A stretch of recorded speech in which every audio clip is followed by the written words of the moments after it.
O instante em que você se afasta de forma discreta não provoca nenhum tremor externo, porém gera uma rachadura silenciosa e profunda no interior do narcisista.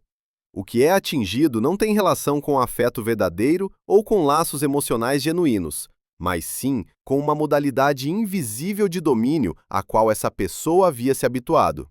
O domínio de ditar o compasso da relação, de estabelecer quem permanece, quem se retira e de que maneira tudo se encerra.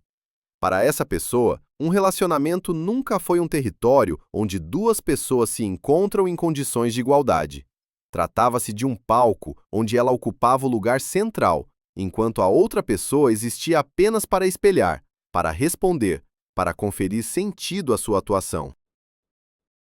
Então, quando você se retira de modo silencioso, sem confrontos, sem solicitar autorização, sem implorar e sem manter uma fresta aberta para que ela possa segui-lo, a primeira sensação que ela experimenta não é saudade, mas sim o choque de escorregar da posição central que ela presumia lhe pertencer por natureza. Isso a desestabiliza intensamente, porque não oferece nenhum alvo evidente para atacar ou contra o qual se defender. Você não a acusa, logo não há nada a ser refutado. Você não exige coisa alguma, então não existe matéria para negociação. Você não a desafia, portanto, não há disputa a vencer. Você simplesmente desaparece do sistema emocional no qual ela se apoiava para localizar a própria existência. E é justamente esse não fazer nada que a perturba de forma mais aguda, pois todo o seu modo de existir depende de arrastar as outras pessoas para um ciclo ininterrupto de reação.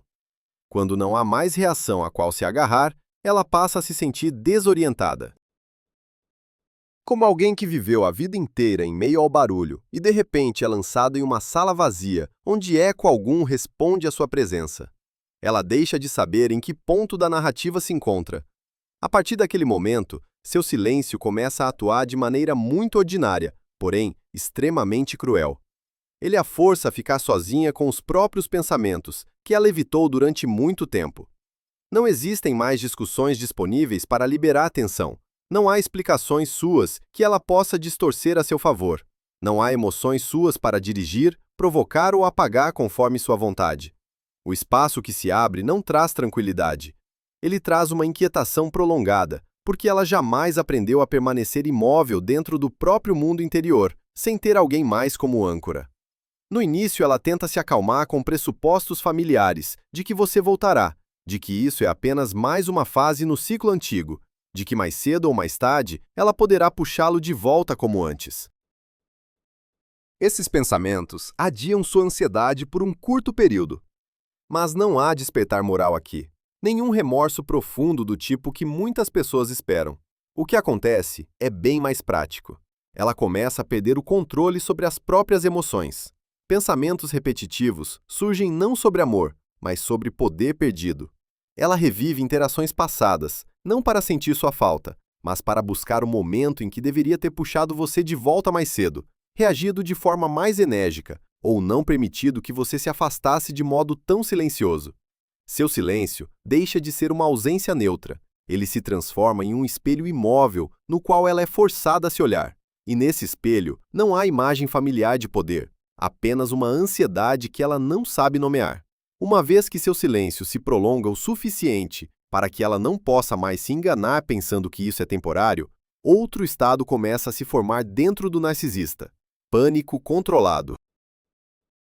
Ele não irrompe como um colapso emocional, mas se espalha gradualmente através de pequenos comportamentos e decisões aparentemente inofensivas, todas girando em torno de um único objetivo: recuperar a sensação de que ainda possui influência sobre você. Este é o estágio em que ela começa a fazer muitas coisas, mas raramente as certas, porque cada ação agora vem da insegurança, ao invés da posição proativa que antes ocupava. A primeira coisa que frequentemente fazem é testar as águas.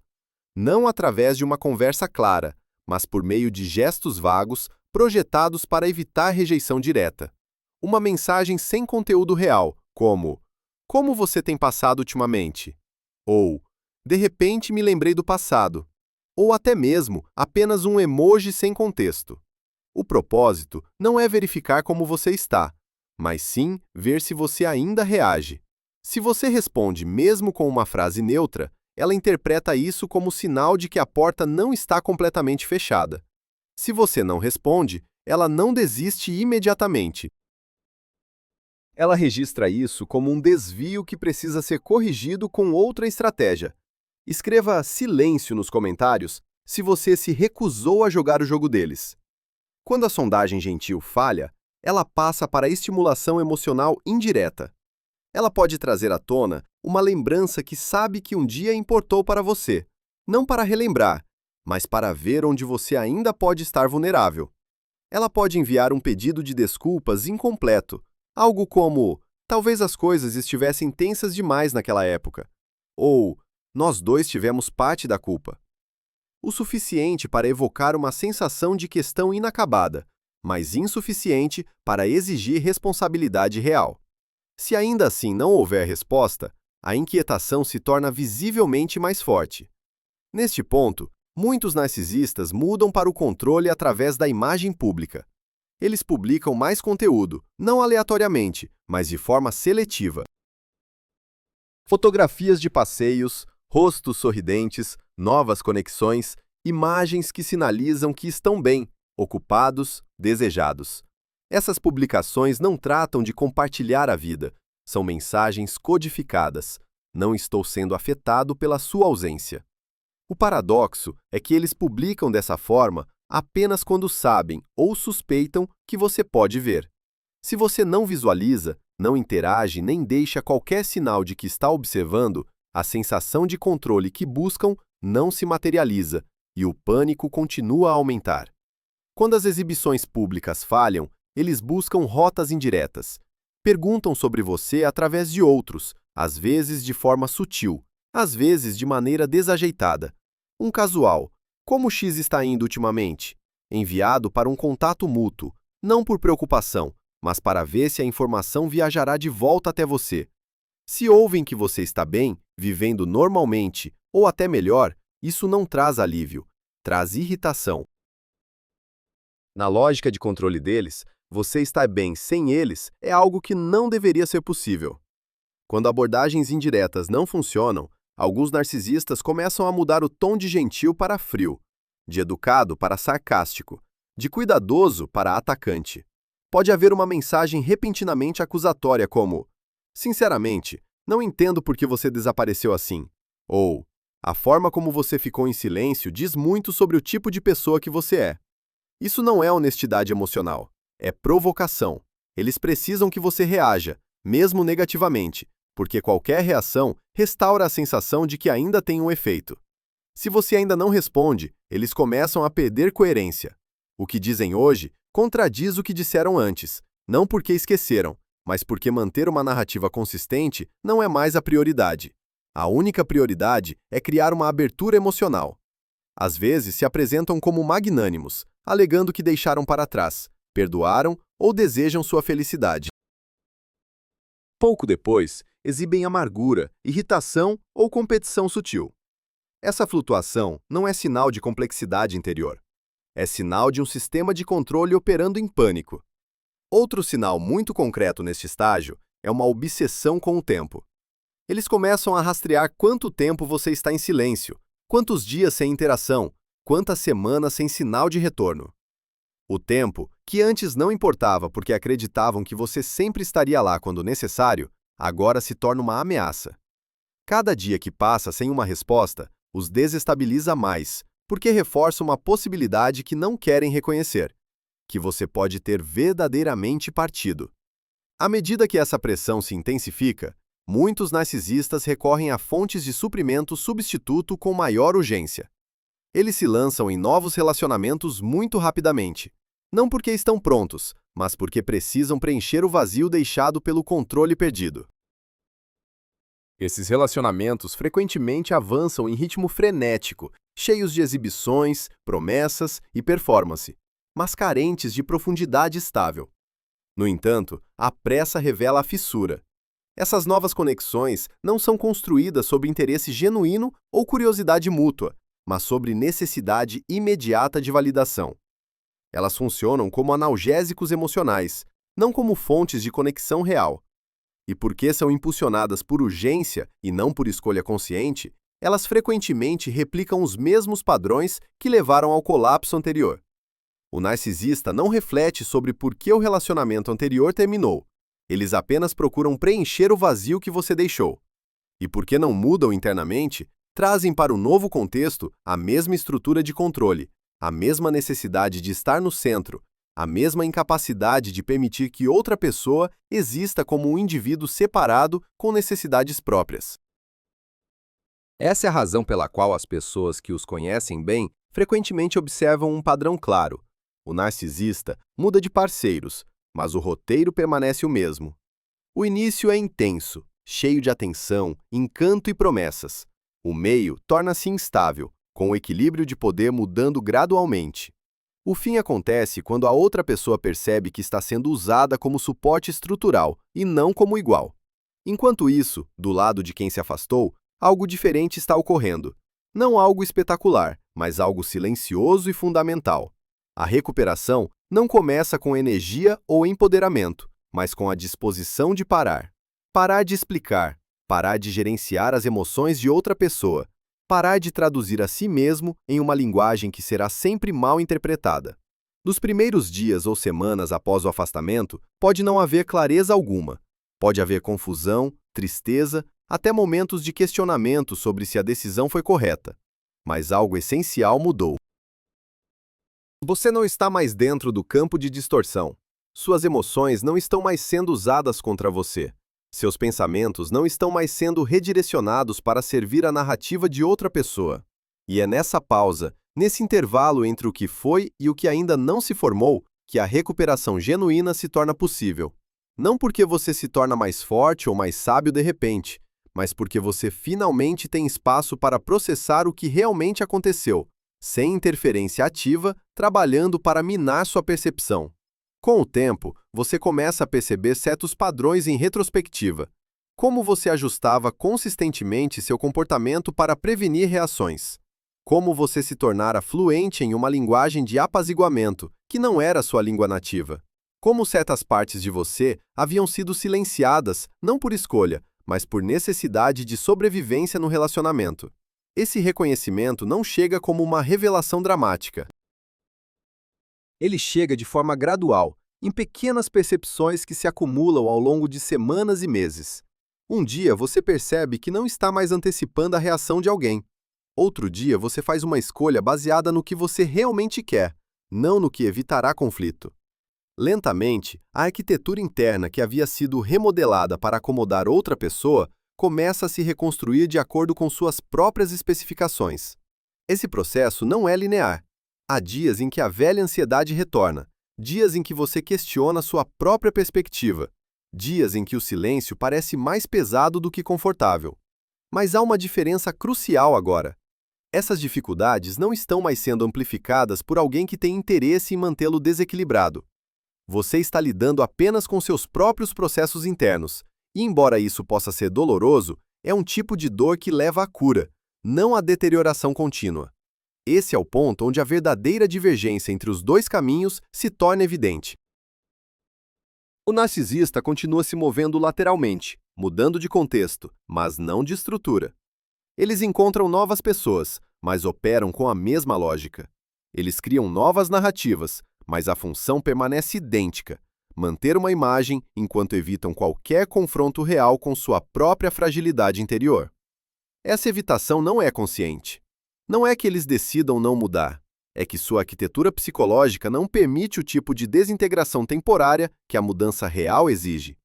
A mudança genuína sempre envolve um período onde as velhas estruturas devem se dissolver antes que novas possam emergir. E esse é precisamente o estado que o narcisista não consegue tolerar. Para eles, a dissolução é experimentada não como fase necessária, mas como ameaça existencial. Então eles fazem tudo ao seu alcance para preveni-la. Eles se movem rapidamente para o próximo relacionamento, a próxima validação, a próxima distração. Qualquer coisa para evitar ficar sozinhos com o vazio que sua estrutura protege. Este é o motivo pelo qual, mesmo anos depois, você pode encontrá-los ainda operando dentro do mesmo conjunto de comportamentos. O contexto pode ter mudado, as pessoas ao redor podem ser diferentes, mas o padrão permanece reconhecível. Eles ainda precisam estar no centro. Ainda precisam controlar como são percebidos. Ainda não conseguem permitir que outra pessoa exista livremente sem tratá-la como extensão de suas próprias necessidades. Enquanto isso, a pessoa que saiu passa por uma transformação de tipo completamente diferente. Não se trata de se tornar uma versão melhorada de si mesmo no sentido superficial, mas de se tornar mais inteiro. As partes que foram suprimidas para manter a paz começam a reemergir. A voz que foi silenciada começa a falar novamente, primeiro hesitantemente, depois com crescente confiança. Recuperação aqui não significa tornar-se mais positivo, mais forte ou de frequência mais elevada, mas retornar a um estado de gravidade interior. Quem parte começa a processar emoções que foram longamente adiadas. Tristeza, raiva, exaustão, luto e até desorientação. Sem ninguém pressionando para entender, perdoar ou seguir em frente, essas emoções têm permissão para existir e passar. Esta é a divisão fundamental entre dois caminhos.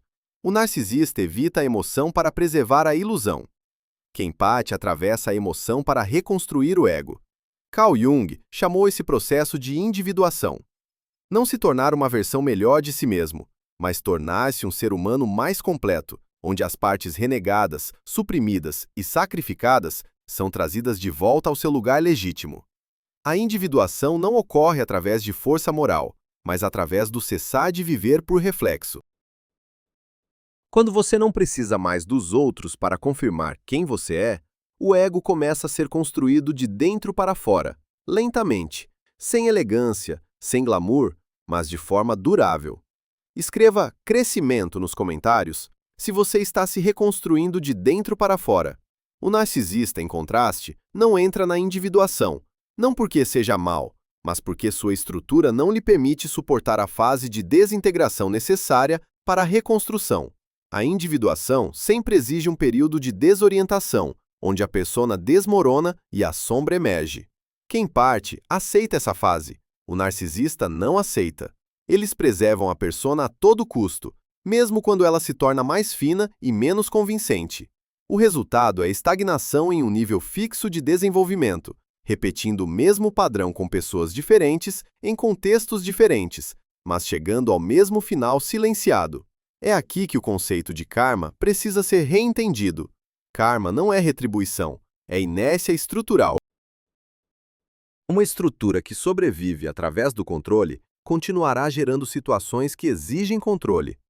Uma estrutura que sobrevive através do reflexo continuará buscando espelhos. Mas espelhos se desgastam, pessoas partem, e cada vez que isso acontece, o ciclo se aperta um pouco mais.